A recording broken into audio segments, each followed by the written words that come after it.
Bonsoir à toutes et à tous. Bonsoir. Bonsoir Mazarine Pinjot. Ce sera la seule fois où je t'appellerai Mazarine Pinjot. Ça va? J'avais prévu de te dire ça va, pas trop émue ce soir devant cette salle de la Maison de la Poésie. Et moi, j'avais prévu de dire oui, bien sûr, mais en réalité, je ne vous vois pas. Vous êtes dans le noir.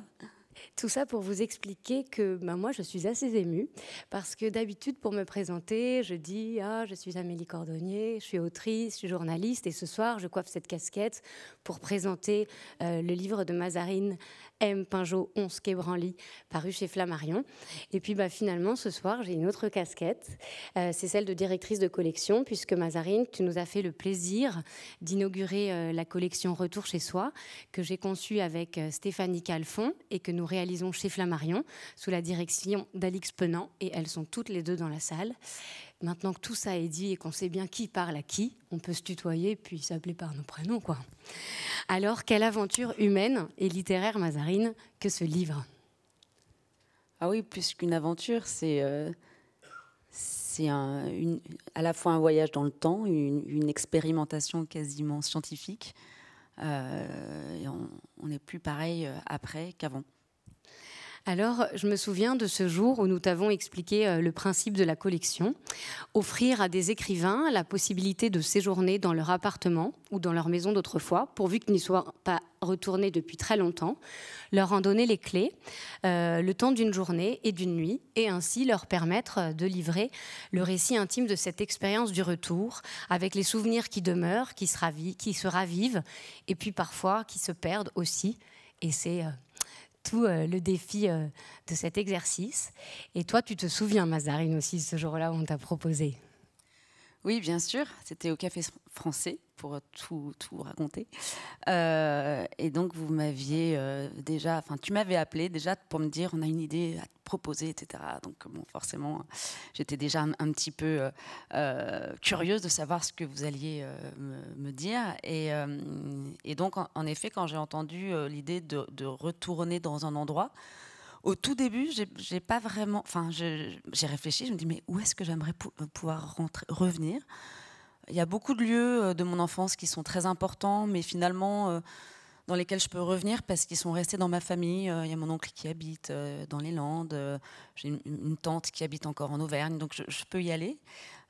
Et puis, au départ, dans votre idée, c'était de retourner dans un endroit heureux. Et en fait, je n'en voyais pas. Et le seul qui m'intéressait vraiment, c'était celui de la disparition. C'était le 11 quai Branly. Et je vous ai dit assez rapidement cette adresse. Enfin, d'ailleurs, non, je n'ai pas dit l'adresse parce que je ne la connaissais pas. Je dis, voilà, c'était à l'Alma. Et donc, tout de suite, on est allé regarder sur Google pour essayer de retrouver l'adresse exacte. Et puis là, c'était brouillé. Donc, je dis, on ne la retrouvera pas. Mais quand même, à travers les photos, j'ai reconnu, je dis oui, en effet, c'est là. Et puis... Ça te faisait peur? Ça me faisait peur. En même temps, au début, je me suis dit, mais ça, vous n'y arriverez pas. Ça fait partie, c'est des logements de fonction pour les hauts fonctionnaires de l'État.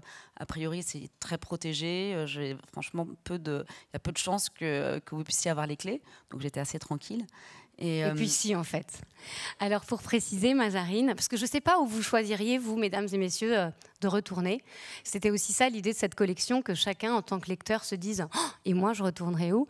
Là, tu as raconté, Mazarine, moi, je me souviens surtout que tu as passé en revue pas mal d'endroits avant d'arriver là. Et puis, à un moment donné, tu dis, oui, cet appartement de fonction, et ça, c'est très important, où tu as vécu de tes 9 à 16 ans, avec ta mère, Anne Pinjot, à qui tu dédies ce livre, et puis avec ton père, François Mitterrand, lorsqu'il était président de la République. Et puis, tu as chassé cette adresse, tu en as évoqué d'autres, et pourtant, c'est là que tu es retournée. Oui, c'est là que je suis retournée finalement parce que je pensais que c'était là où je pouvais vraiment avoir cette expérience qui était proposée, dans le sens où j'avais quelque chose à y chercher. Pas seulement des souvenirs, même si c'était aussi le cas, puisque j'avais assez peu de souvenirs. Enfin, c'est pas une phrase très exacte de dire j'en avais assez peu de souvenirs, c'est-à-dire que j'y ai quand même vécu de 9 à 16 ans, donc évidemment j'en ai des souvenirs, mais c'est des souvenirs qui sont à la fois diffus et incorporés, c'est-à-dire que j'arrive pas à les extraire de de ma matière pour en faire des images, des scènes, des histoires. C'est le quotidien. Et le quotidien, il s'imprime bizarrement, en réalité, dans la mémoire. Et en même temps, c'est un quotidien qui lui-même s'évaporait au moment même où il était vécu. Donc j'avais la double difficulté d'aller retrouver des formes qui m'échappaient et qui, au moment même où je vivais dans cet appartement, étaient elles-mêmes assez diffuses et assez brumeuses. Donc j'avais besoin d'aller retrouver peut-être une incarnation, enfin d'aller vérifier que tout ça avait bien existé. Peut-être, Mazarine, tu pourrais nous lire le passage de ton livre. Ça serait une jolie façon de pénétrer avec toi dans cet appartement. Et puis surtout, je trouve que vous vous confrontiez à l'écriture de Mazarine.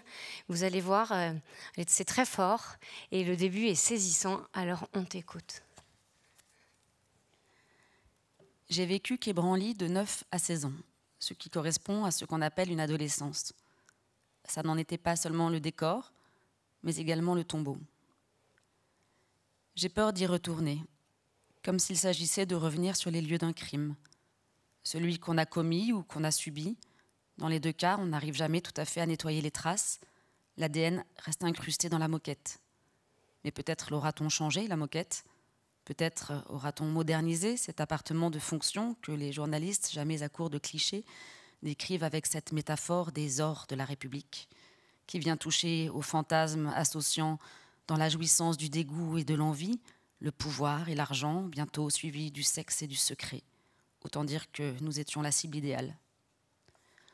Sous les ors de la République, la boîte de Pandore abritait le monstre qu'on ne montre pas aux yeux, indiscret, parce que, fruit d'une passion illicite et cachée, stigmate du pouvoir. Moi, bâtardise et amour, un cocktail qui attise les pulsions de violence et de haine, le goût du sang.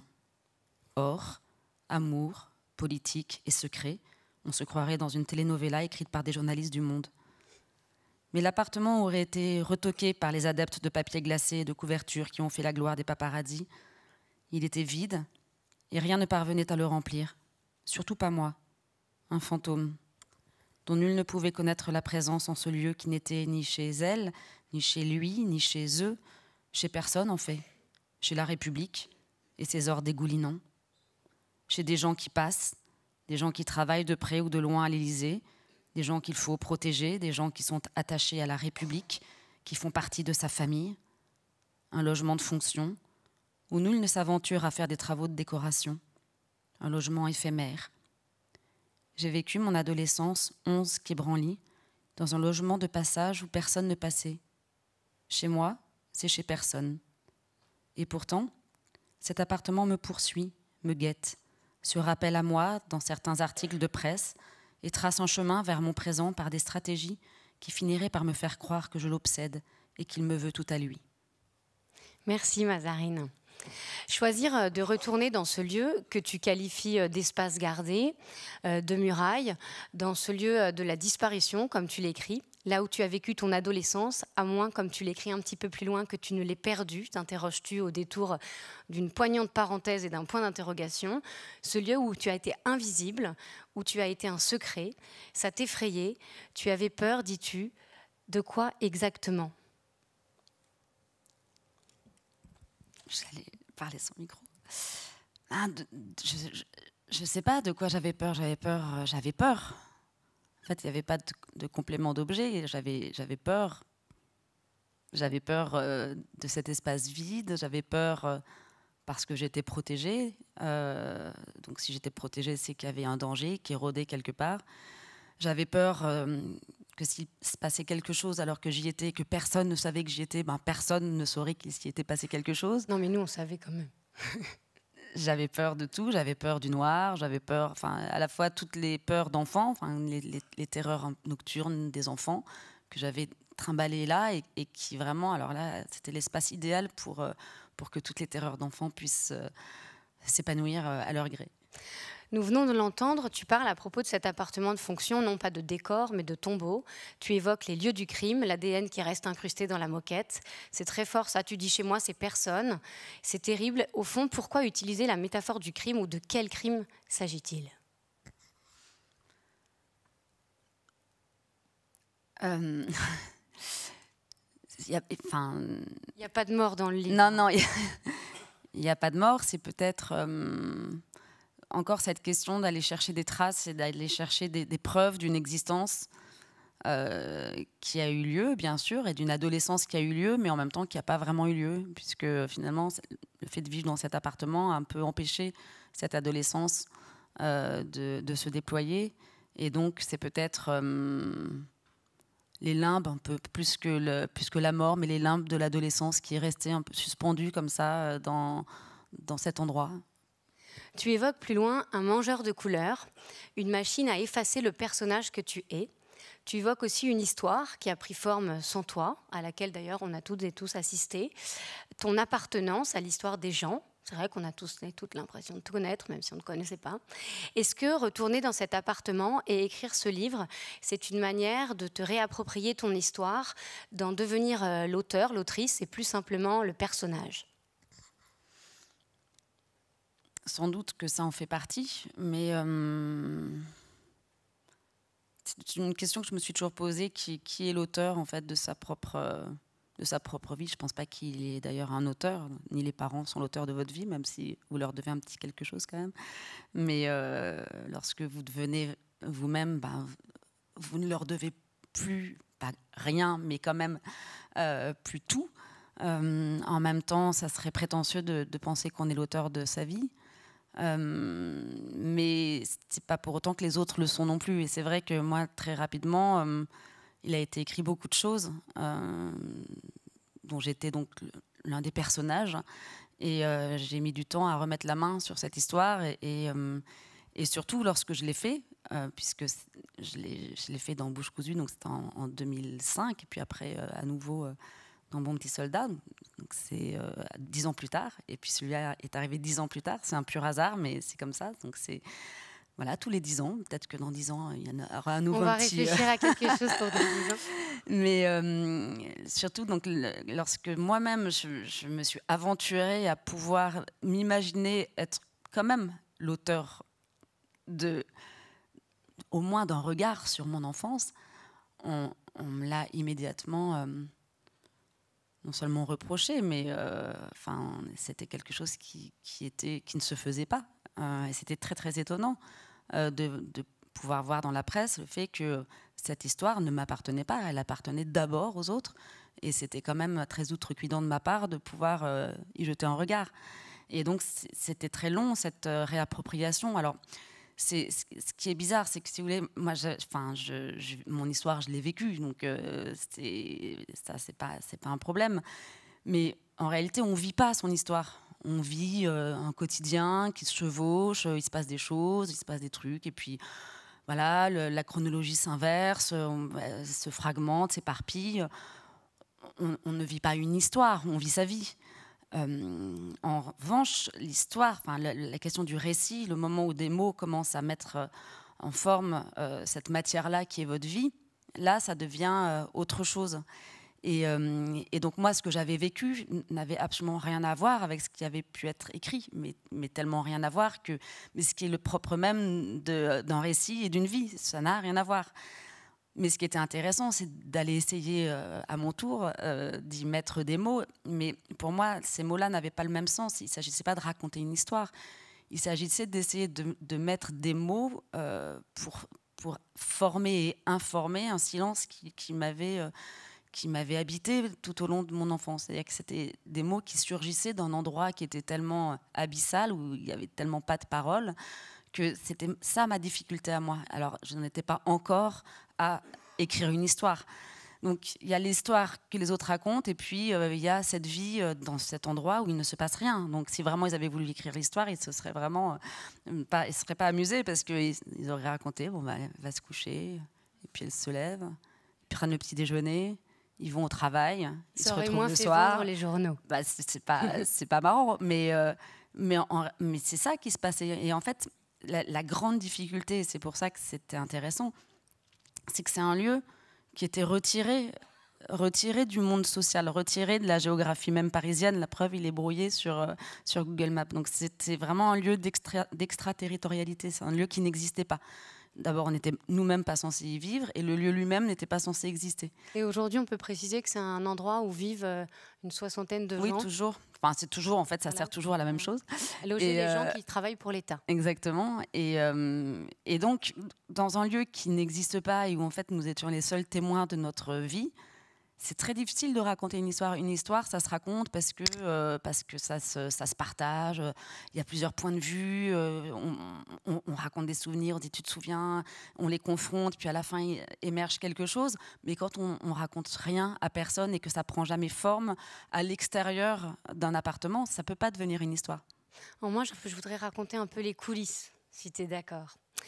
Donc, retourner avec toi sur les lieux au 11 quai Branly, qui s'appelait autrefois l'Alma. C'est aussi intéressant de savoir que pour toi, les lieux ne portaient pas le même nom. Et qui maintenant jouxte le musée Jacques Chirac. C'est assez ironique. En plus, c'est là où nous t'avions donné rendez-vous. Désolée. En toute discrétion. Ça a été très émouvant. Parce que tu es retourné, donc caché dans une voiture, puisque comme c'est l'Élysée qui détient ce lieu, il fallait que tout soit très secret. Et finalement, Mazarine, c'est exactement lorsque tu étais enfant, puis adolescente, tu étais cachée dans la voiture. Et puis en plus, ce jour-là, tes oreilles se sont aussi ironiquement bouchées. Bon, c'était assez particulier comme retour, caché. Bah, en fait, pas longtemps, mais un petit peu. Ce qui était drôle dans cette expérience, et c'est pour ça que c'est vraiment, quand je disais que c'était quasiment une expérimentation scientifique, c'est que c'est un peu une sorte de transfert à taille réelle, quoi. C'est-à-dire que c'est un peu de la thérapie comportementale. On refait les gestes, on se retrouve dans le même endroit, dans la voiture, hop, on se cache. Il y a le même bruit des clés. Je me suis baladée dans l'appartement et là... le corps se souvient bien avant l'esprit qui, lui, a du mal à retrouver exactement ce qu'il y avait derrière, dans cette chambre-là, parce que tout a un petit peu bougé, sans complètement bouger. Mais en réalité, c'est les gestes qui arrivent en premier. Et les gestes sont instinctifs. Et donc ça, c'est très amusant, parce qu'en effet, quand on est rentré dans la voiture par le portail, donc on est rentré par le portail, c'est-à-dire pas à pied. C'est important parce qu'en fait, c'est comme s'il y avait toujours un sas. Et d'ailleurs, il y a un sas dans cet endroit. C'est-à-dire qu'on doit passer par un sas et il faut attendre que des portes se ferment, des grilles se rouvrent. Enfin, vraiment, c'est pas facile, quoi, ni d'y rentrer, ni d'en sortir, d'ailleurs. Et là, c'était toujours, et comme c'était le cas lorsque j'étais enfant, ce portail qui s'ouvre et qui se ferme. Et puis, moi qui sors de la voiture et qui vais directement dans l'appartement, comme s'il n'y avait pas de... Enfin, comme si j'avais creusé un souterrain de mon lycée jusqu'à là, et que c'était un souterrain caché, et qu'il n'y avait pas de possibilité de rapport avec l'air, avec la rue, comme si ça ne donnait même pas sur la rue, quoi. Ça donnait sur la voiture. Parce qu'il y a un geste, Mazarine, que tu as pu faire, alors pas au moment où on est arrivé, mais un petit peu plus tard dans la soirée, un geste ça semble assez incroyable pour nous autres communs des mortels, et qui n'arrivera plus jamais, en fait, je crois, avec les autres écrivains de la collection. C'est que, bien toi, tu parlais des gestes, et ce geste que tu n'avais jamais fait, c'était franchir à pied le seuil de l'immeuble. Et tu l'as fait un petit peu plus tard dans la soirée. Donc il a fallu 4 décennies pour que tu... Ça nous a... Je l'ai fait, je l'ai refait, je l'ai refait 3 fois pour m'habituer en disant waouh, c'est génial. Et je l'ai fait parce que j'avais la clé. Je me souviens même pas que j'avais la clé de ce portail, en fait, puisque c'est pas moi qui est rentrée. Et donc là aussi, c'était encore une thérapie comportementale. Je faisais le geste que j'avais pas fait pour voir si c'était possible, si ça pouvait s'ajointer avec les autres gestes. En fait, c'était possible. Donc oui, non, ça c'était, ça a été une vraie expérience, presque de libération pour le coup. Donc, je ne saurais dire laquelle de nous était la plus secouée lorsque tu es sortie de la voiture. Tu as dit tout à l'heure que tu étais sortie de la voiture et tout de suite rentrée dans l'appartement, mais c'est faux. Parce qu'en fait, tu as découvert la cour de cet hôtel particulier. Donc, c'est une vaste cour qui abrite l'ensemble des logements. Et en fait, il aura fallu ce retour chez soi, c'est ce qu'on s'est dit, pour qu'à presque 50 ans, on est obligé de dire ton âge, c'est pas grave, tu fasses en fait ce que petite tu t'interdisais, c'est s'aventurer. D'ailleurs, je ne sais pas si vous avez remarqué, mais Mazarine, elle a tout de suite dit ce verbe aussi tout à l'heure, tu l'as dit s'aventurer, et il est aussi ce verbe s'aventurer dans la première page de ton livre. Et je me souviens très bien qu'en fait, nous marchions et tu disais « Oh là là, j'osais pas m'aventurer ». Et comme si finalement toute ton enfance avait ressurgi soudain et comme si on avait cette impression que tu délivrais, tu as parlé plusieurs fois de la cachette, la petite fille de sa cachette. C'était une véritable aventure que de traverser cette cour. Oui, parce que donc c'est vrai qu'en vrai, on est allé plus loin puisqu'il fallait qu'on récupère les clés. J'étais très émue de marcher dans la cour. Oui, c'est un trajet que j'avais jamais fait. Alors que c'est juste devant l'appartement, c'est ça qu'il faut. Et même on a visité, en fait c'est pas un hôtel particulier, c'est les anciennes écuries de Napoléon III. Donc c'est comme des écuries. Et d'ailleurs, il y a encore un manège où on a appris qu'il y avait. Ils rangent des meubles, c'est moins bien que des chauves. Oui, mais ils rangent les meubles des cérémonies officielles, je sais pas quoi. Et donc on a visité. En fait, j'ai visité des cours que j'avais jamais vus. Oui, c'était étonnant d'avoir cette vision sous un angle tout à fait différent, extérieur de l'appartement où je me sentais pourtant enfermée, alors qu'il aurait suffi en effet que je sorte pour m'apercevoir que non, peut-être. Et l'extérieur, jusqu'à présent, en fait, tu le regardais depuis l'intérieur de l'appartement, caché derrière les rideaux. C'est un passage très émouvant du livre, lorsque tu étais petite fille, et tu racontes que tu regardais jouer les enfants dans la cour, et tu nous as dit aussi ce jour-là, tout de suite, quand tu avais dit s'aventurer un peu en boucle, et tu as dit « Oh là là, dans mon souvenir, c'était une prison ». Et au fond, je me demande... A posteriori, si en quelque sorte on ne peut pas dire que c'était toi le propre gardien de ta prison, puisque tu l'as écrit, c'est très fort et tu l'as plusieurs fois expliqué, qu'en fait cet interdit, il t'avait pas du tout été formulé, c'était un interdit que tu t'étais toi-même imposé. Oui, bien sûr. Alors, bon, la situation était telle que je savais qu'il fallait pas non plus trop ébruiter le secret. En fait, il y a plusieurs choses. Il y a le fait que j'ai grandi dans une famille qui était déjà clandestine. Donc, je n'ai pas eu un jour à comprendre qu'il fallait que je change de comportement. Enfin, c'était déjà mon état de départ. Donc, j'ai toujours su que c'était pas la peine de... puis, je portais pas le nom de mon père. Enfin, voilà, c'est pas quelque chose qu'on m'a dit un jour, tout à coup, tiens, ça va changer, tu vas te comporter comme ça. Donc, ça, encore une fois, c'était incorporé. Et puis, c'était mon statut. C'était une existence d'être en secret. C'était mon identité. Et donc, lorsque ça devient votre identité, tout est fonction de cette identité, tout s'organise autour de cette identité. Et en effet, j'étais beaucoup plus vigilante que mon père. Par exemple, parfois, on se baladait dans la rue, ça arrivait, il avait très envie, je sais pas, qu'on allait faire les bouquinistes et ça. Moi, j'étais terrorisée. Je dis non, on peut pas faire ça. J'avais trop peur de croiser quelqu'un que je rencontrerais. Et tout à coup, ce qui me tenait lieu d'existence s'effondre. Tu avais peur d'être vue avec ton père. Oui. Oui, parce que j'avais peur d'être trahi, que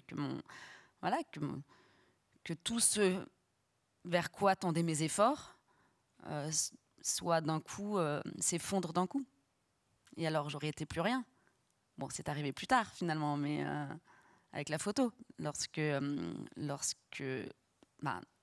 tous, en effet, ces efforts n'avaient pas servi à grand-chose, puisque du jour au lendemain, j'étais placardée dans les rues de Paris, donc, et puis de France. Et donc, là, en effet, c'est une existence qui s'effondre au sens où, voilà, j'étais toujours debout, enfin, mais où le sens de tout, enfin, de toute l'organisation de notre vie, de ma vie, de mes silences, de mes amis, de tout ça, tout à coup n'avait plus de raison d'être. Donc c'est une sorte d'effondrement. Et puis après, on retrouve autre chose, on réapprend différemment. Alors, après avoir marché dans la cour, comme on est très ému, ça fait une petite transition pour la suite, tu as poussé la porte bleue. Tu as mis ta main sur la rampe, on t'a vu, nous. Tu as monté l'escalier qui conduit à ton ancien appartement. Tu as foulé la moquette, pelée par les années, on peut le dire. Parce que c'est vrai que ça, tu en as parlé, les ordres de la République, et puis même de temps en temps, il ne faudrait quand même pas s'imaginer que ce soit le luxe absolu, en fait, là-bas. On peut le préciser au passage. Et nous t'avons donné les clés et nous t'avons laissé sur le seuil de l'appartement toute seule. Il était temps maintenant que tu fasses ce retour seule. Qu'est-ce qui s'est passé en toi une fois dans l'appartement ? Parce qu'au fond, évidemment, on ne visite pas un appartement où l'on a vécu comme n'importe quel autre. Alors déjà, en effet, il est moche, hein, cet appart. C'est comme ça, faudrait pas les décevoir quand on s'imagine. Non, mais c'est vrai. C'est pas Versailles, quoi. Non. Bon, après, c'est pas non plus la misère, hein, mais il n'a pas d'intérêt, quoi. Enfin, c'est un logement de fonction dans une caserne. C'était une caserne, hein, c'était des écuries, une caserne. Enfin, et puis, bon, à l'époque où nous on y vivait, il y avait vraiment du papier peint horrible, jaunâtre, orangeâtre, dégoûtant. On l'a retrouvé dans des parties communes, d'autres parties communes. Ouais, mais pas le papier peint, le tapis, oui, mais. Et là, quand même, c'était mieux. Il y avait plus. Enfin, voilà, ils avaient repeint. Ils avaient récupéré le parquet. Bon, et donc, il y avait plein de petites choses qui avaient changé. Et même les bruits avaient changé, parce que le bruit du parquet, c'est pas le bruit de la moquette. C'est pas tout à fait pareil. Et ça, tu avais la mémoire des sons? Oui, beaucoup, parce que donc c'était au-dessus du portail, mécanisé déjà. Et donc, j'entendais toujours le portail s'ouvrir, se fermer. J'entendais les bruits du dessus. Et puis voilà, c'est à peu près tout. Et puis effectivement, voilà, les pas sur la moquette. Et qu'est-ce que j'ai ressenti lorsque j'y suis rentrée? C'est très difficile à... Je m'étais dit, il faut que je sois vraiment attentive à tout ce qui se passe. Mais en réalité, à ce moment-là, je n'étais pas très attentive. Enfin, je me disais, par quoi je vais commencer? Donc j'ai... Tu t'y es pris d'une certaine façon, d'ailleurs, pour visiter. Comment tu as fait? Explique-nous. J'ai trouvé une méthode. Oui. T'es une fille très méthodique. Ouais, très méthodique. Non, mais parce qu'il fallait bien trouver un... Bah oui, on visite pas cet appartement n'importe comment. Ouais. Alors, comment t'as fait? Alors d'abord, j'ai fait un tour très rapide, juste pour faire un état des lieux, pour vérifier que tout était là, comme dans mon souvenir. Et c'est les volumes qui n'ont pas bougé. Il y a des choses qui ont changé, l'ameublement, mais les volumes étaient semblables. Et puis, donc voilà, j'ai ouvert les portes alors j'allais dire, non pas des souvenirs, puisque, je sais pas, j'attendais sans doute que quelque chose à chaque fois en jaillisse.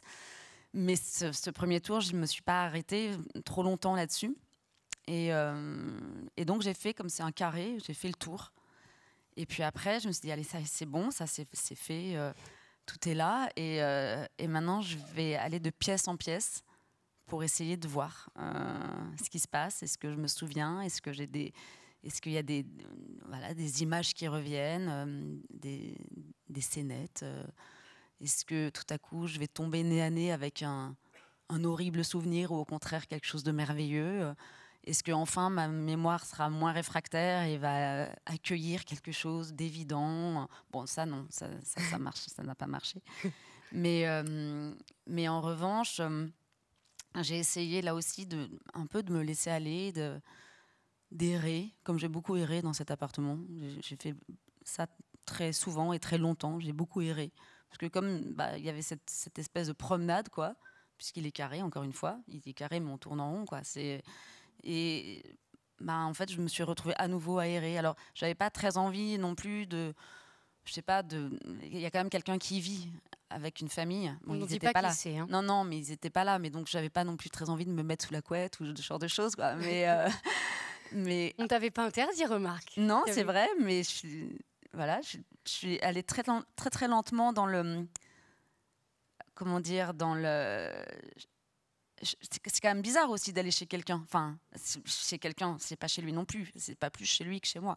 Mais quand même, il y habite. Et donc, on rentre quand même dans une intimité. Donc, j'ai essayé d'être quand même très mesurée. Et puis, à la fin, j'ai quand même ouvert le frigidaire. Mais c'était vraiment l'acte transgressif suprême.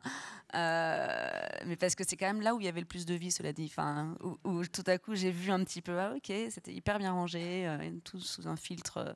plastique et tout, c'était pas comme ça à mon époque, mais parce que encore une fois, c'est un logement. Enfin, il gardait quand même sa nature de logement de fonction, où on se sentait bien que, et comme pour nous, il devait y avoir 2 valises à l'entrée et que s'il fallait partir le lendemain, c'était possible. Et nous, on a vécu comme ça. On a vécu, on a posé 3 affaires, mais s'il avait fallu partir dans la nuit, on était prête, quoi.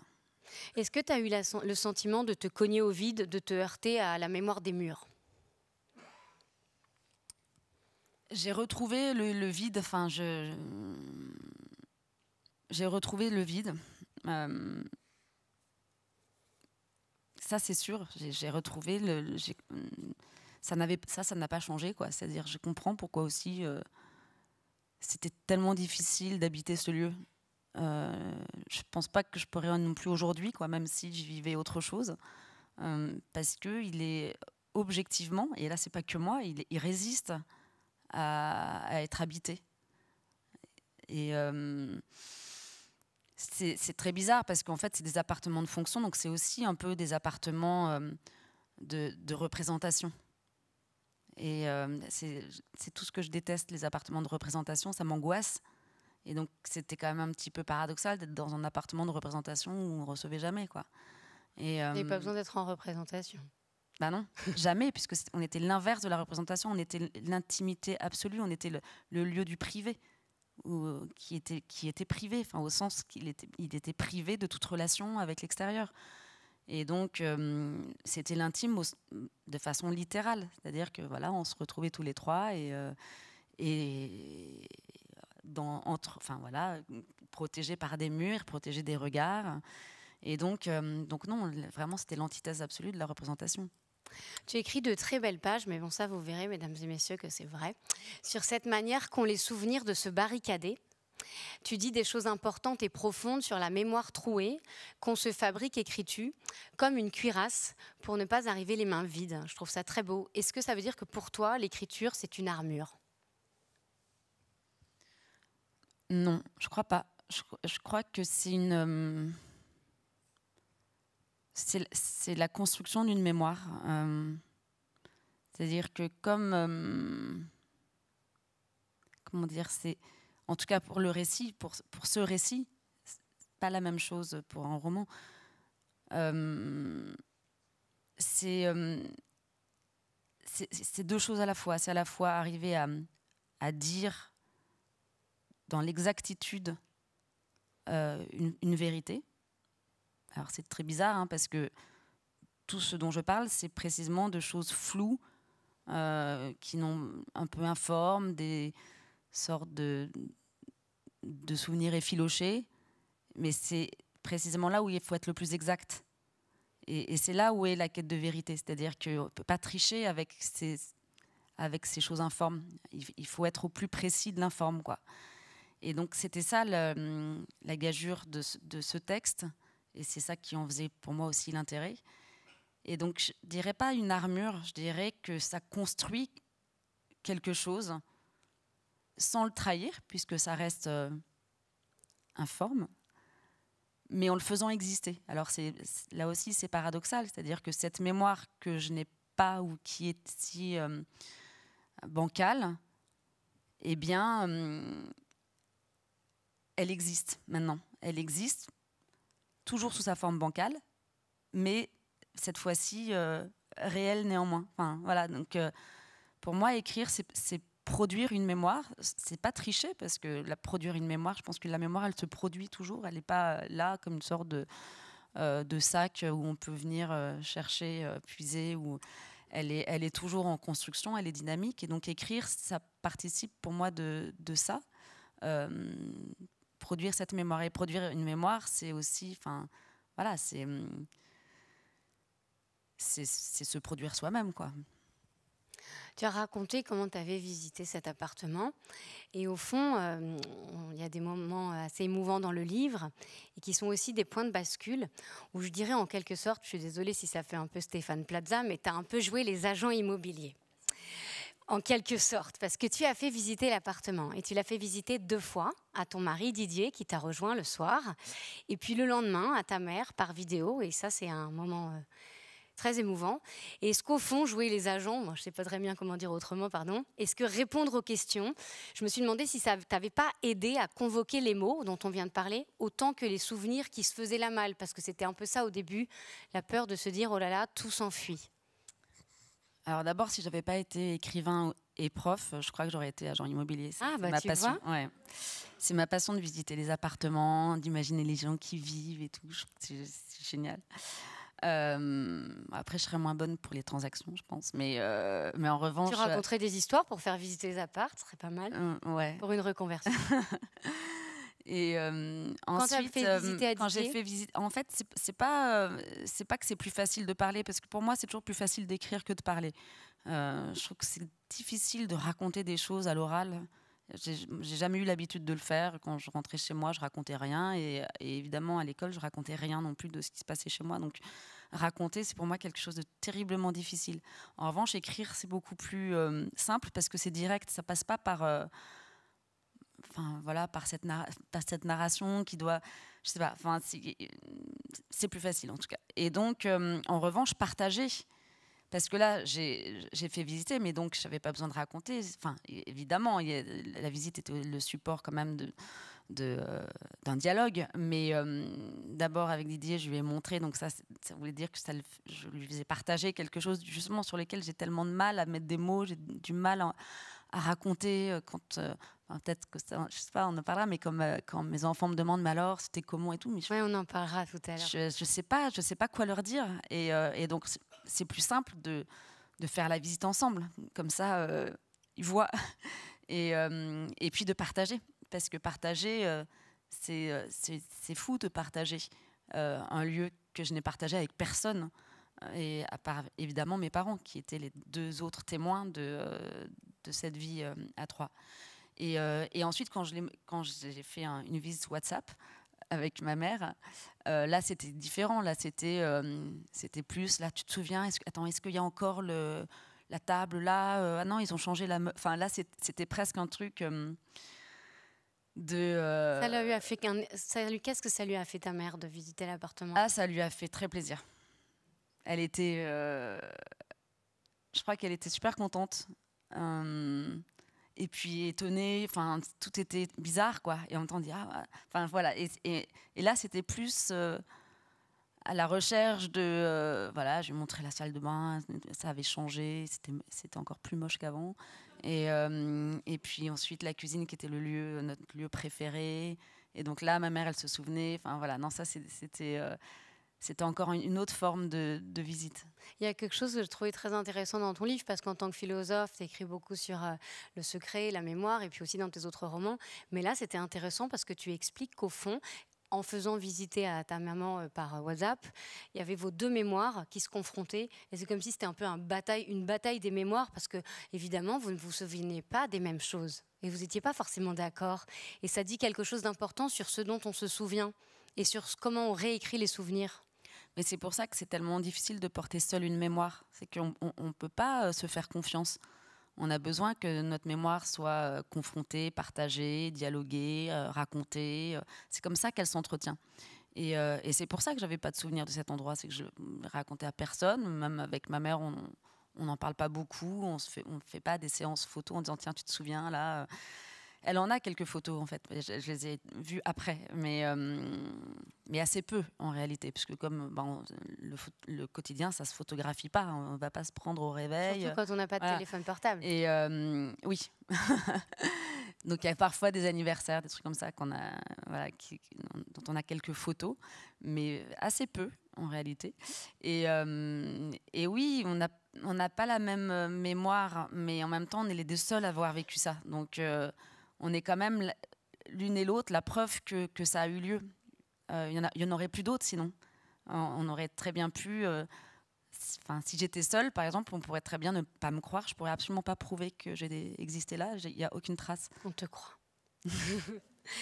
Certains souvenirs donc s'enfuient, et puis il y en a d'autres qui sont remontés. Et alors, il y en a un qu'on affectionne particulièrement, et puis toutes celles et ceux qui ont lu le livre, et puis on peut quand même le dire, ils sont nombreux et nombreuses à l'avoir lu, ça revient. C'est quand tu parles de ces heures passées à jouer à l'élastique dans le couloir de l'appartement. Alors ça serait pas si poignant si on avait compris que tu pouvais jouer à l'air libre, mais comme tu pouvais pas jouer à l'air libre, tu jouais dans le couloir. Et comme tu étais toujours seule à attendre le retour de tes parents, c'est une chaise qui te servait d'amis. Enfin, je veux pas vous faire pleurer, mais c'est pour que... Et jusqu'à ce que ton père rentre. Alors voilà, mais pour nous, c'est quelque chose. Parce que pour nous, c'est François Mitterrand, pour toi, c'est ton père. Et qu'est-ce qu'il fait ? Comme tous les papas du monde, il te propose de tenir l'élastique. Et alors c'est vrai que quand on nous avait écrit ça, tu n'avais pas tout de suite raconté d'ailleurs que ton père tenait l'élastique, mais moi on t'avait dit oh, mais si quand même, qu'est-ce qu'il faisait? Et tout ça pour te dire, ce souvenir par exemple, il t'est revenu très clairement. C'est pour essayer d'expliquer ce que ça fait, quel est l'intérêt et l'impact du lieu au moment où on revient sur la mémoire. Ce souvenir, c'était dans l'entrée. Donc c'est tout de suite dans l'entrée que tu es arrivé dans l'appartement. Oui, bien sûr que revoir les lieux fait quand même ressurgir des images, surtout celle-là, parce que c'était en effet dans l'entrée, et donc hop, je le chopais à peine était-il rentré, et donc avant même qu'il puisse se débarrasser de son manteau. Et garder son chapeau et son écharpe pour tenir l'élastique. Ouais, non, je crois pas. mais puis c'est là où il y avait de la place en fait pour l'élastique. Donc oui, ça bien sûr, je m'en souviens bien.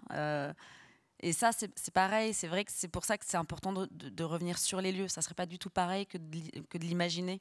C'est vraiment la présence, enfin l'expérience du lieu qui fait ressurgir les scènes. Ça c'est irremplaçable en réalité. C'est pour ça que c'est une expérience folle de revenir, quoi. Ce qui frappe et qui fait la beauté de ton livre, c'est qu'il a beau être intime, il parle à tous. Tu as beau avoir été le personnage d'une histoire, on l'a dit tout à l'heure, tu as beau avoir vécu une enfance à nul autre pareil. Ton livre, il nous touche parce que tu évoques des questions qui nous concernent tous, à commencer par celle de l'identité. Il y a cette phrase dans le livre très forte, tu dis qu'il s'agit pour toi de désenclaver l'enfance. Alors, tu en as déjà un petit peu parlé, mais c'est important de citer cette phrase. Qu'est-ce que ça veut dire qu'est-ce que tu veux dire par là, désenclaver l'enfance? Plusieurs choses. Déjà, la sortir des lieux où elle était un petit peu confinée, cachée. Lui donner une existence. Non qu'elle n'en ait pas eu, mais une forme, quoi. Et en réalité, après, je me suis dit, mais c'est drôle, parce que c'est l'enfance, mais c'est aussi l'adolescence. L'enfance, c'était moins compliqué, je pense, que pour l'adolescence, de vivre dans cet endroit. Mais en réalité, je pense, a posteriori, parce que je ne me suis pas du tout dit ça au moment où j'y étais, je me suis dit que finalement, j'étais peut-être allée donner forme à l'adolescente que j'ai été et que j'ai complètement mis de côté, évacuée, pour juste pouvoir lui adresser la parole, quoi, et lui dire c'est bon, maintenant tu peux aller te coucher, tu peux aller tu peux retomber dans les limbes d'où je t'ai fait surgir pendant un petit moment, mais juste la faire exister à un moment donné pour dialoguer. Et c'est ça aussi, désenclaver, je pense, c'est lui donner une voix et une forme, parce que je l'ai vraiment piétiné, et comme cet endroit, je l'ai mis de côté. J'y pense jamais. Quand je passe devant, je préfère pas regarder.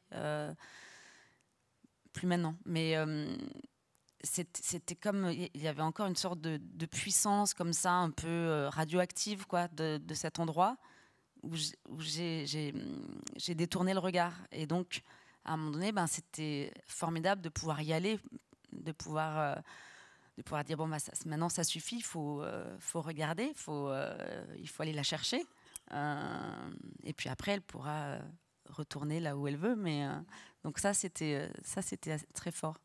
Elle était seule, cette adolescente. C'est vrai que la solitude traverse tout ton livre. Il y a la solitude et puis il y a aussi son acolyte, le silence, dont tu parlais tout à l'heure, qui occupe une grande place dans tes livres. Tu citais tout à l'heure Bouche cousue, Le bon petit soldat, mais dans tes romans aussi. Souvent et beaucoup question du silence. Tu évoques la petite fille fragmentée, je te cite, qui prend beaucoup de place à force de se taire. Et ce qu'écrire, dire de nouveaux jeux dans ce livre du retour, et au fond, tu l'as dit toi-même, c'est le même jeu que dans Bouche cousue et dans Petit soldat, c'était une façon de réunir les fragments, de te réunifier. Oui, en tout cas, de pouvoir les dire crée déjà un lien, de retisser comme ça les différentes les différents fragments, et de les réassembler produit bien sûr un lien, en les laissant quand même épars. C'est ça qui est intéressant dans l'écriture, c'est que ni ça sauve, ni ça soigne, ni quoi que ce soit, mais en revanche ça fait apparaître des choses Et ça peut faire apparaître du fragment en créant un lien, puisqu'ils sont quand même tous enfermés dans ce livre. Et évidemment, la question du jeu, là-dedans, elle est tout à fait intéressante, parce que c'est un jeu lui aussi ouvert. C'est le jeu de l'enfant, de l'adolescent, ensuite de la vieille femme de 50 ans. Mais non. De presque 50 ans. Et en fait, c'est bien sûr que le jeu, c'est créer une unité, puisque c'est lui qui parle. Il y a un passage que j'aime beaucoup dans le livre, dans lequel tu expliques vérifier si appartement et appartenir ont la même étymologie. Alors, j'aimerais bien que tu le lises, c'est page 44. C'est là.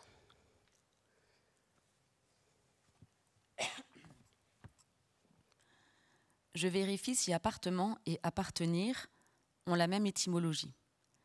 Mais appartenir est emprunté du bas latin appertinere, faire partie d'eux, être la propriété d'eux, d'après le dictionnaire de l'Académie française, tandis que appartement viendrait de l'italien appartamiento, lieu écarté, habitation, et serait dérivé de appartare, écarté, mettre à part. Mon appartement fut ma mise à l'écart. Peut-être que ma mise à l'écart était également mon appartenance. Cette béance est un lieu de propriété.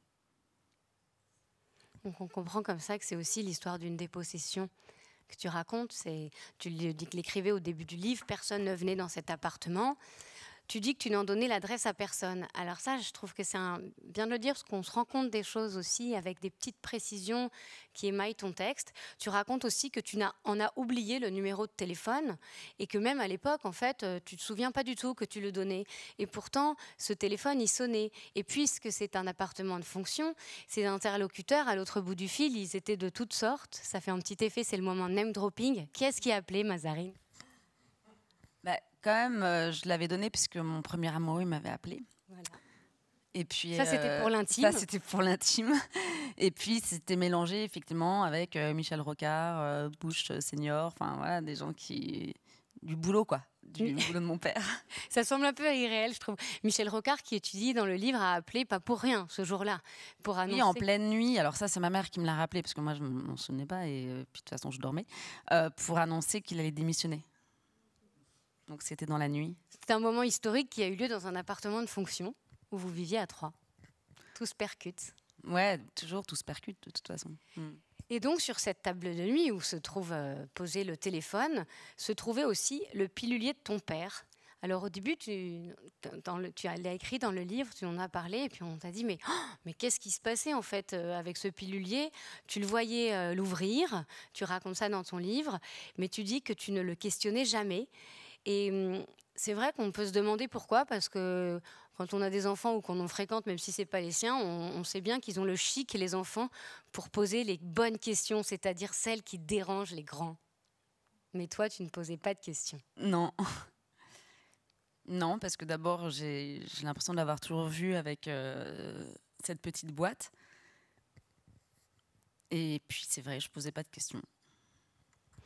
Tout le monde a une idée, bonne ou mauvaise, sur ton père, mais quand on lit ce livre, on est frappé par une évidence. François Mitterrand, pour toi, c'est avant tout un père qui regardait le foot à la télé avec toi et qui lisait tes copies avec fierté. Qu'est-ce que tu penses qu'il te dirait aujourd'hui, ton père ? Après avoir lu le livre, je veux dire. Ah, je sais pas. Franchement, je sais pas.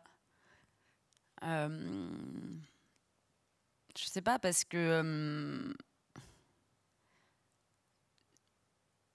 bon, il serait fier parce que de toute façon, il était fier, même si je sais pas.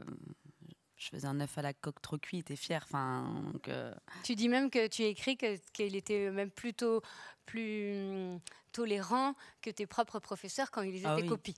Il n'était pas du tout assez sévère. D'ailleurs, une fois, il a eu 8 en histoire, je crois.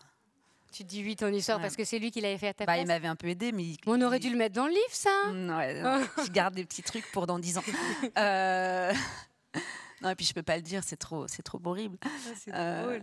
Non, mais parce que en fait, il savait, enfin, il connaissait pas la méthodologie. Et Et donc, il m'avait aidé, ouais. Et bon, bref, qu'est-ce que je disais avant, C'est pas grave, avant c'était très bien. cet aveu vraiment qui le trahit. Ah oui, non, mais voilà, parce qu'écrire, c'est toujours un peu trahir. Donc, c'est dur pour les parents de lire un livre, en réalité, surtout que c'est un livre qui... ma mère a adoré. Mais ma mère, je ne sais jamais quand elle va aimer ou pas un livre. C'est toujours hyper angoissant pour moi parce que c'est tellement imprévisible. Là, je me disais, elle va être désespérée, quoi. Et bien, pas du tout. Et donc, je ne sais pas pourquoi. Parce que c'est quand même un livre dur, malgré tout, sur l'enfance. Et à la fois extrêmement tendre parce que c'était aussi une enfance pleine d'amour. C'était pas non plus la vie de Cosette, hein, bien sûr. C'était une enfance pleine d'amour où il y a eu, enfin voilà, beaucoup de choses très belles, mais dans des conditions un peu étranges, dont à la lecture on peut se dire, bah, quand même, c'est, enfin voilà. Peut-être qu'on aurait pu faire autrement, je sais pas. Et donc, je sais pas comment il aurait lu. Je sais pas. Je peux pas l'imaginer. Tu évoques dans ce livre l'excellence à laquelle sont obligés les enfants illégitimes. Tu as une expression étonnante pour parler de toi. Tu te qualifies de spécialiste en ignorance, mais de vigile d'une mémoire. Qu'est-ce que tu veux dire par là? Ça, c'est vraiment quelque chose qui m'a beaucoup handicapée dans la vie. C'est que on est persuadé que je suis l'encyclopédie du Parti socialiste. Alors que vraiment, je ne connais rien. Non seulement je ne connais rien parce que ça ne m'intéressait pas, ça m'intéresse, hein, moi, je trouve, enfin, mais comme plein d'autres choses, pas particulièrement, que j'ai aucune vision historique de mon père. Je sais, il y a plein de livres qui ont été écrits, j'aurais sans doute dû les lire, mais je ne l'ai pas fait, et j'ai jamais eu envie de le faire en réalité. Et, voilà, et puis que c'est pas quelque chose qui, en fait, qui est génétique, la connaissance du Parti socialiste. Et Tant mieux peut-être, hein, remarque. peut-être, mais il n'empêche que on ne comprend pas que je ne sache pas que, je sais pas, en 71, à Épinay, je vais dire un truc qui... Non, ça va. Épinay, 71, c'est bon. Voilà, que même j'étais pas là, j'étais pas née. Hein, donc vous imaginez bien que je peux pas connaître... Enfin, non seulement je peux pas connaître... Évidemment, non, mais c'est-à-dire que je pourrais avoir une connaissance historique, mais en fait, j'étais à un âge où c'était pas encore rentré dans les livres d'histoire de toute façon. Donc j'étais un peu dans l'angle mort. Donc non, je connais très mal l'histoire politique de mon père. Même de mon père lui-même, non seulement du PS, bien sûr, mais même de mon père. Dans le sens où c'est très bizarre d'avoir une connaissance historique de quelqu'un avec qui on a vécu. Enfin, ce sont deux connaissances qui sont complètement hétérogènes l'une à l'autre. Alors, elles ne sont pas exclusives. J'aurais pu effectivement avoir cette curiosité, mais c'est comme si on me parlait de quelqu'un d'autre, en fait. Et donc, voilà. Mais en même temps, effectivement, je suis aussi héritière, d'une certaine manière, d'une mémoire, qui n'est pas une histoire, qui est une mémoire. Et c'est très particulier, ça me met dans une situation très, très étrange. C'est qu'en effet, je suis, comment dire, je porte une mémoire, mais que je ne peux pas transformer en histoire. Ça serait presque plus simple de l'autre côté, en fait. Et donc voilà, je suis entre les deux. Et en plus, ça me tombe dessus, parce que moi, je porte cette mémoire-là, alors qu'au départ, j'étais quand même illégitime. Tu parles des souvenirs sans héritier. Ça, c'est très fort comme expression. Les souvenirs sans héritier. Oui, parce que je me demande toujours ce que deviennent les souvenirs quand plus personne n'est là pour les porter. Comme s'ils avaient quand même une forme d'existence quelque part. Comme lorsque je suis revenue à l'Alma, où je me dis, mais que sont devenues toutes les scènes qu'on a vécues? Si moi, j'arrive pas à les récupérer, peut-être qu'elles sont dans la pensée de ma mère, mais elles ont été vécues, elles ont été là, à un moment donné, elles ont occupé cet espace. Il y a des corps qui ont occupé ce lieu, qui ont pris oui, un espace, un volume, qui ont respiré cet air, où tout ça est parti, s'il n'y a plus de mémoire pour le porter. Et c'est vrai de tout, mais c'est vrai que pour sa propre existence, et celle de ses parents, et puis on peut remonter plus loin, on dit mais que devient tout ça? Ça disparaît peut-être, mais peut-être Peut-être que ça a une forme d'existence, une guise d'existence un peu bizarre. Peut-être que c'est c'est dans les mannes comme ça et que c'est là que les romanciers peuvent aller justement puiser. Il y a un personnage très important dans ton livre, qui, lui, on le connaît et qui est dans les livres d'histoire, c'est Robert Badinter. Alors pour nous et toutes et tous dans cette salle, Robert Badinter, c'est l'ancien ministre de la Justice, l'avocat qui a fait abolir la peine de mort en France. Et voilà, Mazarine, que Robert Badinter meurt au moment où tu effectues ce retour chez toi. Ça te bouleverse, tu vois un signe très fort dans cette synchronicité. Explique-nous pourquoi. Oui, alors déjà, à partir du moment où j'ai su que j'allais retourner dans cet endroit, tout faisait signe, quoi. Tout était, comme souvent, hein, quand on s'intéresse à un sujet ou quand on... tout s'y ramène, sans doute parce qu'on est à l'écoute, alors que effectivement j'avais une double otite, donc j'entendais plus rien, mais on est quand même à l'écoute de choses qui s'y rapportent. Et là, tout à coup, en effet, Robert meurt, et c'est venu comme télescoper complètement ce moment où je retourne à l'Alma. En plus, je l'apprends par des textos de journalistes qui me demandent, je suis en cours, je vois mon téléphone vibrer et on me demande est-ce que vous voulez réagir et tout. Je me dis oh là, mais qu'est-ce qui s'est passé? Je pouvais pas répondre, je pouvais pas regarder. Il y avait un exposé, bon bref. Et donc je comprends que Robert est mort et donc je me dis c'est quand même là encore la collusion du privé et du public. Je reçois la nouvelle de la mort de quelqu'un que j'ai beaucoup aimé par un texto qui me demande si je veux réagir. Comme si j'avais envie de réagir. Et en tout cas en public, quoi. Et donc, en effet, je me suis dit, mais c'est fou parce que c'est quand même lui qui a convaincu mon père de me reconnaître en 1984. Donc, j'avais 10 ans. Et donc, il ne voulait pas, hein, mon père. C'est juste, je pense qu'il n'avait pas pris la mesure des choses. Et donc, il n'a pas du tout rechigné. Lorsque Robert lui a dit c'est important, ça sera important pour elle. Et donc, en effet, il est allé me reconnaître devant notaire. Et donc, c'est grâce à Robert Badinter. Ok, aujourd'hui, tu as glissé entre ton prénom Mazarine et Pinjot, le nom de famille de ta mère, le M de Mitterrand. Voilà, c'est grâce à lui. Il y a un passage où ta fille Marie t'interroge lorsque tu rentres dans ton vrai chez toi. Le temps file, mais je crois qu'on a encore le temps de le lire. C'est page 129. Ça nous permet de relier un petit peu avec les héritiers quand même, et la question de la transmission. On t'écoute. Il est tard. Ma fille Tara n'est pas encore rentrée. Astor, mon fils, travaille dans sa chambre. Marie nous attend dans son lit, luttant contre le sommeil. Je l'embrasse et lui retire son téléphone portable des mains, fermant le fil de ses stories, où les chevaux font encore concurrence aux influenceuses. Elle nous a attendus pour savoir. Elle se plaint souvent que je ne lui raconte rien. Et c'est vrai, j'ai cette difficulté à raconter mon enfance, mon père. L'écrire est plus facile. Je n'ai guère évolué depuis l'adolescence, où je taisais ma vie de lycéenne à mes parents et inversement ma vie de famille au lycée. Le pli a été pris. Ce n'est plus le lycée et la maison qui sont séparés par ce mur, d'autant plus imprenable qu'il est invisible, mais le passé et le présent. Ma fille a besoin de savoir comment j'étais à son âge. Et moi, je n'en sais rien. J'ai oublié. Pourtant, ce soir, je n'ai pas d'excuse, si ce n'est l'heure tardive. Alors j'essaie, mais tout ce qui sort de ma bouche sonne faux, emprunté, inintéressant. Et que dire ? L'appartement n'était pas tout à fait pareil, ça m'a fait, je ne sais pas, j'étais contente, oui, je crois, mais ça a peut-être également remué des choses profondes, des soubassements qui pourraient bien s'effondrer un jour. Il suffit d'une faille infime. Voilà, retourner là-bas a peut-être creusé cette faille infime, mais il est également possible que ça l'ait comblée.